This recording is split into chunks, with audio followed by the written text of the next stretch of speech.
روح کی پاکیزگی ہی یا روح کی طہارت ہی اصل تقوی ہے۔ تو اللہ نے کہا کہ اور اللہ کا تقوی اختیار کرو اگر تم مومن ہو۔ آگے فرماتے ہیں اور جب تم نماز کے لیے پکارتے ہو تو یہ لوگ اس کو مذاق اور کھیل بنا لیتے ہیں۔ مطلب یہ ہے کہ جب اذان ہوتی ہے تو وہ نقریں اتارنا شروع کر دیتے تھے۔ تو میں نے تو آپ کو 1400 سال پہلے کی بھی مثال دی ہے اور آج کے دن کی بھی مثال دی ہے کہ آج بھی وہی ہو رہا ہے جو 1400 سال پہلے ہو رہا ہوتا تھا۔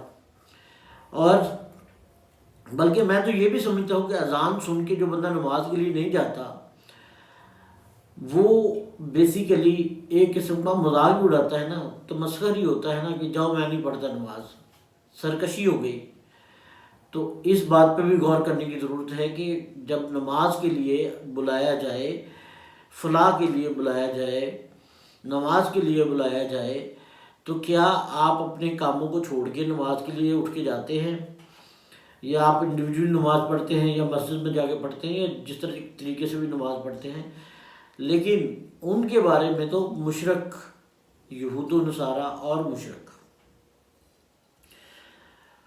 مشرک کو بھی جو ہے دوست بنانے کے لیے منع فرمایا۔ اور ہم جناب انڈیا کے ساتھ ان کو بیسٹ نیشن کا خطاب دینا چاہتے ہیں اور ان کے ساتھ محبت کی پینگیں بڑھانا چاہتے ہیں۔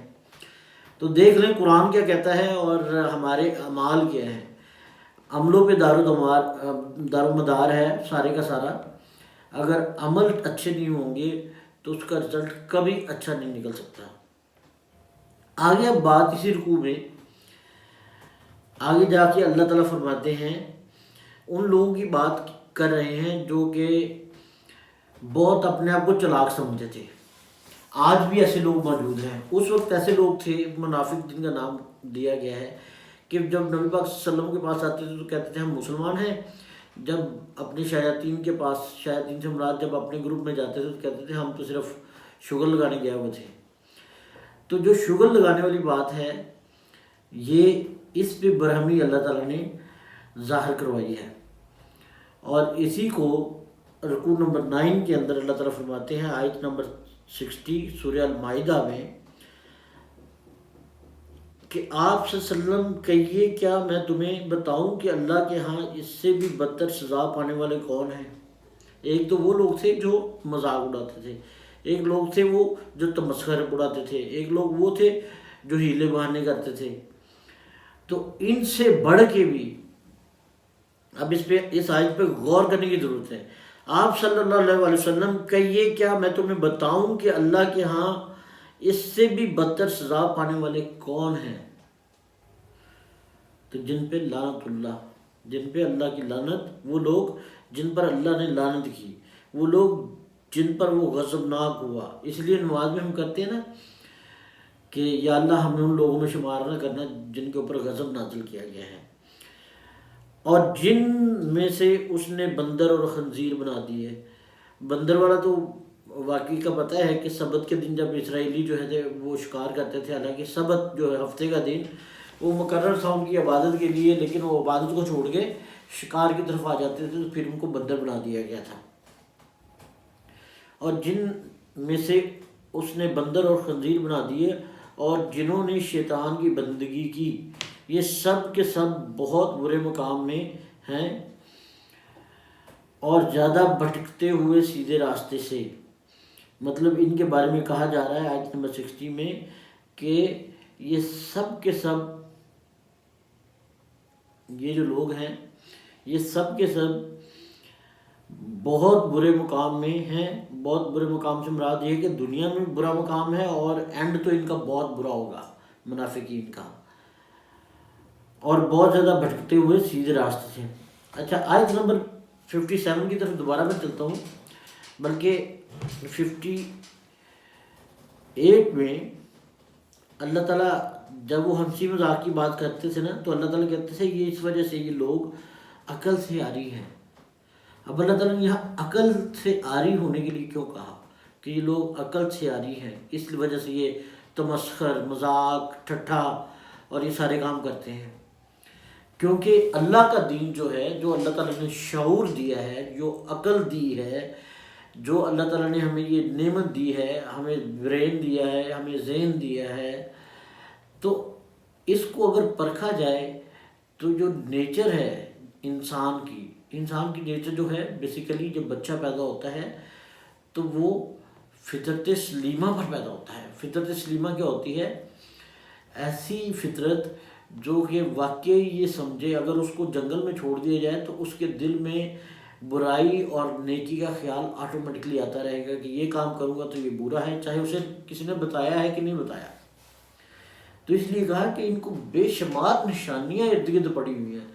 آپ کسی چیز کو اٹھا کے دیکھ لیں، اس کے اندر اللہ کی بے شمار، درخت کو دیکھ لیں، سبزیوں کو دیکھ لیں، پھلوں کو دیکھ لیں، آپ اللہ تعالیٰ کی جو نعمت کردہ برین ہے اور اس سے جس طرح کی مشینیں بنائی گئی ہیں، کمپیوٹرز بن گئے ہیں اور سپر کمپیوٹرز بن گئے ہیں، تو یہ ساری اللہ تعالیٰ کی نشانیاں ہیں کہ انسان کہاں پہنچ گیا ہے، انسان سپیس میں چلا گیا ہے، سپیس سے آگے جانے کی باتیں ہو رہی ہیں۔ تو یہ ساری اللہ تعالیٰ کی عقل والوں کے لیے نشانیاں ہیں۔ تو یہ کہا کہ یہ ٹھٹھا اور مذاق اس لیے اڑاتے ہیں کہ یہ عقل سے آ رہی ہے۔ آگے ان کے بارے میں آیت نمبر 65 میں اللہ تعالیٰ فرماتا ہے، 61 میں سوری، اور جب وہ تمہارے پاس آتے ہیں تو کہتے ہیں ہم ایمان لے آئے۔ نبی پاک صلی اللہ علیہ وسلم کو بتایا جا رہا ہے کہ یہ جب لوگ آپ کے پاس آتے ہیں تو کہتے ہیں ہم ایمان لے آئے، لیکن حالانکہ وہ داخل بھی ہوئے تھے کفر کے ساتھ اور نکلے بھی کفر کے ساتھ۔ اللہ کو تو پتہ ہے، اللہ تعالیٰ نے سچائی بیان کر دی۔ قرآن اللہ تعالیٰ نے دیکھیے، وہ شرمندہ تو پھر پتہ نہیں دل میں ہوتے تھے کہ نہیں ہوتے تھے، کیونکہ یہ چیزیں ریویل ہو جاتی تھی۔ جو وہ حرکتیں کرتے تھے اللہ تعالیٰ قرآن کے تھرو ان کو ریویل کر دیا جاتا تھا کہ مطلب یہ کفر کے ساتھ ہی آپ کے پاس آئے تھے، مطلب ان کے دلوں میں ایمان نہیں تھا، حالانکہ کلمہ انہوں نے پڑھا ہوا تھا۔ یہ ذہن میں رکھیں، کتنی باریک بات ہے، کلمہ انہوں نے بھی پڑھا تھا نبی پاک صلی اللہ علیہ وسلم کے سامنے اپنے آپ کو مسلمان شو کرنے کے لیے، لیکن فرمایا کہ یہ کفر کے ساتھ ہی آپ کے پاس آئے تھے اور جب نکلے ہیں تو کفر کے ساتھ ہی نکلے ہیں، مطلب ان کے دلوں میں ایمان کی رتی نہیں ہے۔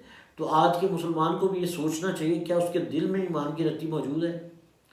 اگر تو ایمان ہے دل میں تو اس کا مطلب ہے کوئی انسان، بلکہ میں کہتا ہوں صرف ایک چیز کو لے لینا کہ اس کا ایمان یہ ہو کہ آخرت میں اللہ تعالیٰ کے سامنے پیش ہونا ہے، تو برائیاں کیسے نہ ختم۔ لیکن بے ایمان قوموں میں ہماری انڈیکس میں ہمارا نمبر کیا ہے؟ اندازہ ہے آپ کو؟ اس کو ذرا سرچ کریں، گوگل کریں، پھر آپ کو پتہ چلے گا کہ ہم کتنے کی ایماندار ہیں، کتنا ایمان ہے ہمارے دل کے اندر۔ دھوکہ دینے سے، بغض کرنے سے، حسد کرنے سے، جھوٹ بولنے سے تو ہم باز نہیں آتے۔ تو اللہ تعالیٰ جب ان کے بارے میں بتا رہا ہے تو قرآن چونکہ ان کے لیے صرف نہیں آیا، قرآن تو آج کی نسل کے لیے بھی ہے اور آنے والی نسلوں کے لیے بھی ہے۔ اس لیے اس کی ہم آج کے دور میں امپلیکیشن دیکھتے ہیں کہ آج کے دور میں اس کی امپلیکیشن کیا ہے۔ کیا ہم چونکہ مسلمانوں کے گھر میں پیدا ہو گئے اور مسلمان کے گھر پیدا ہونے کی وجہ سے ہمارا نام اسلامی رکھ دیا گیا اور ہم مسلمان مشہور ہو گئے کہ ہم تو مسلم ہیں، تو کیا دل میں بھی ایمان ہے، دل میں یقین ہے؟ جب تک اس کا تعین نہیں ہوتا تب تک آپ کو پریشان بھی ہونا چاہیے اور سوچنا بھی چاہیے۔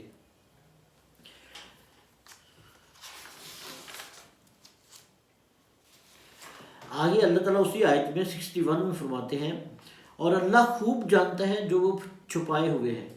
اب دیکھو، ایک بندہ بڑی چلاکی سے اپنے آپ کو کیموفلاج کیا ہوا ہے۔ جب نبی پاک صلی اللہ علیہ وسلم کی محفل میں ہوتا ہے تو وہ کہتا ہے میں مسلمان ہوں، لیکن جب اپنے کافر لوگوں کے ساتھ ملتا ہے تو کہتا ہے میں تو ویسے مذاق کے لیے گیا تھا، میں کہاں آپ لوگوں کو چھوڑ کے جا سکتا ہوں۔ تو اللہ تعالیٰ نے ریویل کر دیا کہ اللہ خوب جانتا ہے جو وہ چھپائے ہوئے ہیں، کہ جو کچھ انہوں نے چھپایا ہوا ہے اپنے دلوں کے اندر، اللہ تعالیٰ تو اس کو چیز کو بھی جانتا ہے۔ تو کیا آج ہمارے دلوں کے اندر نہیں جانتا؟ آج ہم دہاڑی لگانے کے چکر میں ہوتے ہیں۔ میں کئی مثالیں دے سکتا ہوں، یہاں پہ بے شمار پٹواری لوگ جو ہوتے ہیں، پٹواری میرا وہ والا پٹواری والا نوڈلی والی پٹواری کی بات نہیں کر رہا، وہ یقین کریں لوگوں کو بتاتے ہیں کہ فلاں زمین جو ہے اس کے اندر رولا ہے، آپ کسی آفیسر کو ساتھ ملا لیں، کوئی انویسٹمنٹ کریں تو اس کے اندر بڑا فائدہ ہو جائے گا، دیہڑی لگ جائے گی۔ اب دہاڑی لگانا کیا وہ جائز دہاڑی ہوگی یا ناجائز ہوگی، اس کو کچھ سوچتا نہیں ہے۔ بہت سارے لوگوں نے مجھے بھی کہا کہ یار اس کے اندر تھوڑی انویسٹمنٹ کر دی جائے تو اس میں دہاڑی لگ سکتی ہے، تو دہاڑی تو لگا دو جو چتر پڑنے، کیونکہ یہ چیزیں معاف ہونے والی نہیں ہیں۔ اور یہ ایک ہمارا جو عقیدہ سا بنا ہوا ہے نا کہ اللہ تعالیٰ تو اپنی ساری چیزوں کو جو ہے وہ معاف کر دے گا، اور باقی جو ہے وہ دیکھی جائے گا۔ تو بھائی دیکھا نہیں جائے گا، اللہ نے کہیں آپ کو سند نہیں دی ہوئی کہ میں یقیناً ساری چیزیں ہاں معاف کر سکتا ہے، لیکن اللہ تعالیٰ نے آپ کو کوئی سند نہیں دی اس چیز کی کہ میں یقیناً ساری چیزیں معاف کر دوں گا۔ دوسری بات ایک شفاعت کی بات ہے، تو شفاعت تو اس وقت کی امید رکھی جائے نا جب اگر مومنین میں اور صالحین میں ہم اٹھیں گے، اگر امت سے ہی باہر نکل گئے، کیونکہ نبی پاک صلی اللہ علیہ وسلم کی چند حدیثیں پڑھ لیں تو پتہ چل جاتا ہے کہ وہ مسلمان نہیں ہو سکتے جس کے ہاتھ اور زبان سے دوسرا مسلمان محفوظ نہ ہو، جس نے ملاوٹ کی وہ ہم میں سے نہیں۔ مسلمان کچھ بھی کر سکتا ہے لیکن جھوٹ اور دھوکہ نہیں دے سکتا۔ منافق کی 3 نشانیاں ہیں کہ جب بات کرتا ہے تو گالم گلوچ کرتا ہے، لڑتا ہے تو دھوکہ دے، جب امانت اس کے پاس رکھی جاتی ہے تو خیانت کرتا ہے، بولتا ہے تو جھوٹ بولتا ہے۔ یہ 3 نشانیاں منافق کی ہیں، تو اللہ معاف کرے کہیں ہم منافقین میں نہ اٹھ جائیں اور امت سے ویسے ہی نہ باہر ہو جائے۔ تو شفاعت کدھر گئی بھائی؟ شفاعت کے بہانے ہم سب کچھ کر رہے ہیں، کوئی خیر ہے بھائی یہاں پیسہ ہونا چاہیے، یہاں پیسہ ہونا چاہیے، اتنی مٹیریل لائف کے پیچھے بھاگ رہے ہیں ہم۔ چند روزہ زندگی ہے، کل آپ پیدا ہوئے سے آج آپ بڑی کلاسز میں آ گئے ہیں، یونیورسٹی آپ کی ختم ہوتے پتہ بھی نہیں چلتا، اس کے بعد آپ کا کیریئر شروع ہوتا ہے، اور کیریئر میں آپ اتنے مصروف ہو جاتے ہیں کیریئر بلڈنگ میں کہ اس کے بعد پتہ ہی نہیں چلتا کہ ٹائم گزرا کیسے۔ خیر آگے آیت نمبر 66 میں اللہ تعالیٰ فرماتے ہیں، اور اگر انہوں نے قائم کیا ہوتا تورات کو اور انجیل کو اور اس کو جو کچھ نازل کیا گیا تھا ان پر ان کے رب کی طرف سے، تو یہ کھاتے اپنے اوپر سے بھی اور اپنے قدموں کے نیچے سے بھی۔ اب اللہ تعالیٰ نے کہا ہے کہ تورات کا قائم کرنا اللہ تعالیٰ کا نظام اس وقت کے مطابق قائم کرنا، انجیل کا قائم کرنا اللہ تعالیٰ کا نظام اس وقت کے مطابق جو ہے وہ قائم کرنا۔ تو اللہ تعالیٰ کہتے ہیں پھر ان کے لیے نعمتیں بے شمار ہو جاتی ہیں۔ ان کے پاؤں سے نیچے سے مراد یہ ہے کہ ان کی زمین سے بھی ان کے لیے نعمتیں نکلی، اوپر سے بھی ان کے لیے نعمتیں آتی اور اللہ تعالیٰ کی جو ہے نصرت ملتی، لیکن چونکہ تورات کو جو ہے انہوں نے امپلیمنٹ اس طریقے سے نہیں کیا، جو نظام وہاں پہ بتایا گیا ہے اس طریقے سے قائم نہیں کیا، اس لیے ان کو یہاں وارننگ پہ وارننگ دے رہا ہے قرآن، وارننگ پہ وارننگ دے رہا ہے، یہاں تک کہہ دیا کہ ان کے ساتھ دوستی بھی نہ کرو۔ انجیل جو ہے اس کے بارے میں بھی تو ذرا سوچیں گے کیا قرآن کا نظام ہم نے قائم کر دیا ہے؟ یہ سوچنے والی بات ہے، اور یہ سوال ہے بہت بڑا ہمارے سامنے کھڑا ہوا کہ کیا ہم نے قرآن کا نظام قائم کر دیا ہے؟ اگر ہم نظام قائم نہیں کر سکے ابھی تک تو یقین کریں کہ اس قوم کو اللہ تعالیٰ جب دل چاہے گا اللہ کا، جب اللہ چاہے گا تو اس قوم کو کسی اور قوم سے بدل دے گا۔ ہو سکتا ہے کوئی ایسی جنگ ہو جائے اور یہاں سے ملیا میٹ ہو جائیں لوگ، ایسے ہوا ہے۔ آج چھوٹے چھوٹے عذاب تو ہمارے اوپر آتے ہی رہتے ہیں نا، کہ ہمارے ملک کے اندر کاروبار ختم ہو گیا ہے، لوگوں نے بینکوں میں جو کہ 22% جو ہے وہ انٹرسٹ ریٹ ہے اس وقت جو بینک آفر کر رہے ہیں، بلکہ 22.5% کوئی 23% پہ جا رہا ہے، تو اس کا مطلب 1 کروڑ روپیہ آپ نے رکھا ہوا ہے تو 2 لاکھ روپیہ آپ کو مہینے کا مل جائے گا۔ اللہ اکبر۔ اور بہت ایسے لوگ ہیں جو کہ مومن اپنے آپ کو کہتے ہیں، لیکن وہ انہوں نے بینکوں میں پیسہ رکھا ہے سیونگ اکاؤنٹس کے اندر اور پروفٹ لے رہے ہیں، انہوں نے اس کا نام پروفٹ رکھ لیا ہے۔ یہ انٹرسٹ ہے بھائی، یہ سود ہے، اور سود کے بارے میں اللہ نے کہا کہ اللہ اور اللہ کے رسول کے ساتھ جنگ ہے۔ لہٰذا اس سوال پہ غور کیجیے گا کہ اگر ہم قرآن کا نظام قائم نہیں کر سکے تو ہمارے ساتھ بھی وہی حال ہوگا۔ کوئی اللہ کے ہم لاڈلے نہیں ہیں، کوئی اللہ کے ہم کوئی اتنے چہیتے نہیں ہیں، تو حال ہمارا بھی وہی ہوگا۔ اس لیے اس بات پہ غور کریں اور سوچیں کہ کس طرح سے قرآن کا جو ہے نظام قائم ہو سکتا ہے۔ اس کے لیے ظاہر ڈاکٹر سرا صاحب تو کہتے ہیں کہ ایک جماعت بنانی پڑے گی جو قرآن کے مطابق جو ہے سب سے پہلے اپنے آپ کو اس میں ڈھالے اور اس کے بعد دوسرے لوگوں کو اس کی تبلیغ کرے، ان لوگوں کو اس کے لیے موٹیویٹ کرے کہ قرآن کے دائرہ کار میں آ جائیں، قرآن کے نظام کو عملی نمونہ پہنائیں، کیونکہ پاکستان بھی اسلام کے نام پہ لیا گیا تھا اور اسلام کی چیز کا نام ہے۔ اسلام میں سب سے بڑی چیز قرآن ہے، اللہ کی ایمان کے بعد سب سے بڑی چیز قرآن ہے، نبیوں پر ایمان ہے، خاتم النبیین نبی پاک صلی اللہ علیہ وسلم کا ہونا اس پر ایمان ہے، فرشتوں پر ایمان ہے۔ لیکن ہمیں جو نظام کے لیے اللہ تعالیٰ نے ایک آئین دیا ہے وہ قرآن پاک ہے، جس کے مطابق ہم نے زندگی گزارنی ہے، لیکن افسوس کہ ہم تو اس کو پڑھتے بھی نہیں ہیں۔